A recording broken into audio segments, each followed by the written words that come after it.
जबलपुर शहर में वृंदा अपने पति नामदेव के साथ रहती थी। वृंदा और नामदेव दोनों पति पत्नी मिलकर नारियल बर्फी का ठेला लगाते थे। उनकी नारियल बर्फी पूरे जबलपुर में प्रसिद्ध थी।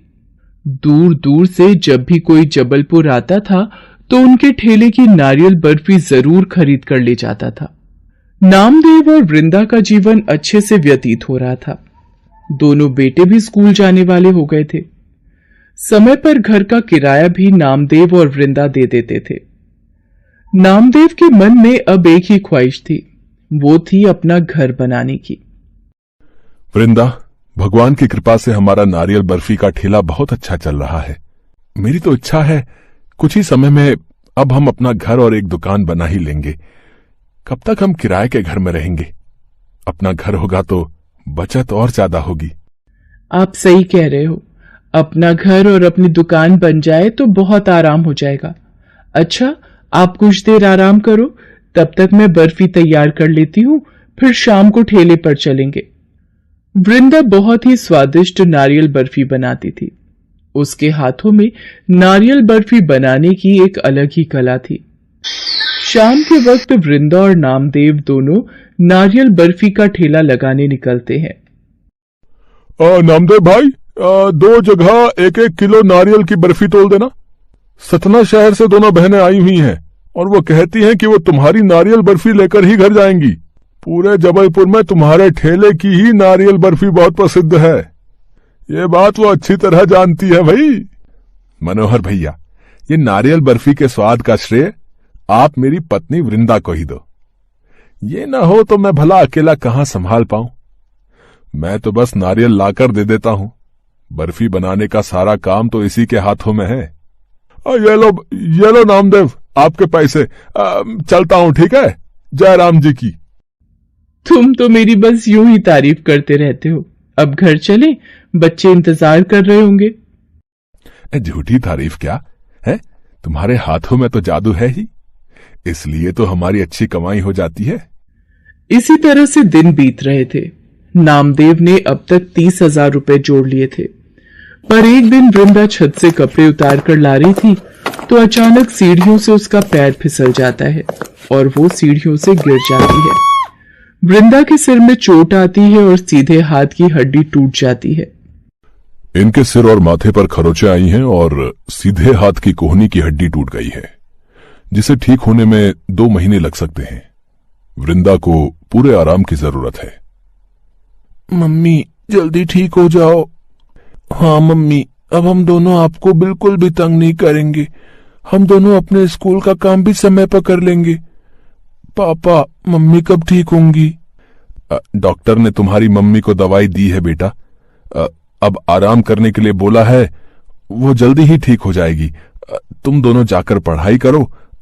ये लो वृंदा, दवाई ले लो। मेरी वजह से आप सबको कितनी परेशानी हो रही है। मैं तो उठ भी नहीं पा रही हूँ। अब सारे काम कैसे होंगे? घर का, बाहर का, सब काम तुम कैसे करोगे? तुम चिंता मत करो, सब काम हो जाएंगे। अभी तुम दवाई लेकर आराम करो, जब तक मैं बच्चों के लिए और तुम्हारे लिए कुछ खाने का बना देता हूं। कहते हैं ना, दुख और सुख बिना बताए आता है। नामदेव और वृंदा के जीवन में सब कुछ ठीक चल रहा था, पर अचानक से इतना बड़ा दुख उनके सुखी जीवन को हिला गया था। नामदेव घर की देखभाल करता था। वृंदा के हाथ की हड्डी टूटी हुई थी, इसी वजह से वो कोई काम नहीं कर पाती थी। नारियल बर्फी का काम बहुत दिनों से बंद पड़ा था। इस वजह से नामदेव के पास जो जुड़े हुए पैसे थे वो सब वृंदा की दवाइयों, घर का किराया और घर खर्च में लग गए थे। नामदेव परेशान हो गया था। उसे नारियल बर्फी बनानी नहीं आती थी, नहीं तो वो दिन में थोड़ी देर ठेला लगा भी लेता। क्या करूं भगवान, कुछ समझ में नहीं आ रहा। घर कैसे चलेगा? अगले महीने का घर का किराया फिर सिर पर आ गया है, वो भी देना है। पिछले 20 दिन से काम बंद पड़ा है, सब कैसे होगा? वृंदा नामदेव की परेशानी को समझ रही थी।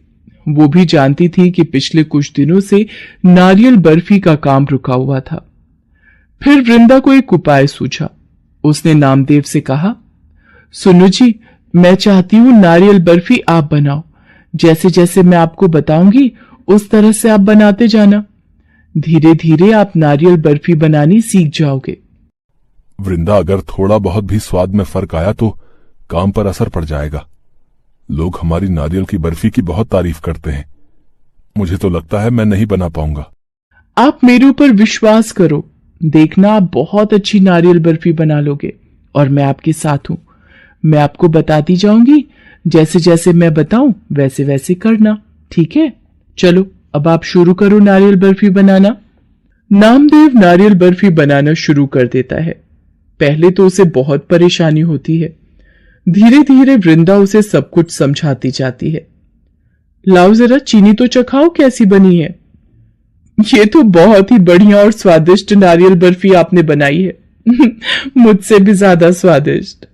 अब आप जल्दी से नारियल बर्फी का ठेला लेकर बाजार जाओ, देखना आपकी अच्छी कमाई होगी। ठीक है, तुम समय पर दवाई ले लेना। मैं जैसे ही काम खत्म हो जाएगा लौट आऊंगा। कुछ दिन तक नामदेव अकेला ही नारियल बर्फी बनाकर बाजार में बेचने जाने लगा। वृंदा ठीक हो चुकी थी, इसलिए उसने दोबारा धीरे धीरे नामदेव की मदद करना शुरू कर दिया था। एक दोपहर। नामदेव, मेरी बेटी की शादी में मैंने सब लड़के वालों को तुम्हारी नारियल की बर्फी के डिब्बे ही बांटने हैं, इसलिए बहुत ही बढ़िया और स्वादिष्ट नारियल बर्फी बनकर तैयार हो जानी चाहिए। 1 हफ्ते बाद ही मेरी बेटी की शादी है, तुम ऑर्डर ले लो और ये 10,000 रुपए एडवांस के तौर पर रखो। हे ईश्वर, आज इतना बड़ा मिठाई का ऑर्डर मिल गया। मेरे लिए ये बहुत जरूरी था। घर जाकर वृंदा को बताऊंगा तो वो भी बहुत खुश होगी। नामदेव घर जाकर वृंदा को नए ऑर्डर मिलने की बात बताता है, जिसे सुनकर वृंदा बहुत खुश होती है। ये तो बहुत खुशी की बात है। अब हम दोनों मिलकर नारियल बर्फी तैयार करेंगे, जिससे काम और भी बढ़िया हो जाएगा, क्योंकि अब तो आप भी बहुत अच्छी नारियल बर्फी बनाने लगे हो। अब नारियल बर्फी वाली बीवी है तो पति तो अच्छी नारियल बर्फी बना ही लेगा ना। वो तो है, सच कहा है। पति पत्नी का रिश्ता सचमुच सबसे अनोखा है, जहां दोनों ही सुख हो या दुख मिलकर बांटते हैं और अपनी जिंदगी को मिलकर जीते चले जाते हैं। धीरे धीरे वृंदा और नामदेव ने अपने काम को और बढ़ा लिया और एक दिन नामदेव और वृंदा की मेहनत से उनका सपना पूरा हो गया। उन्होंने अपना घर खरीद लिया और अपनी मिठाई की नई दुकान खोली, जहां पर उनकी नारियल बर्फी सबसे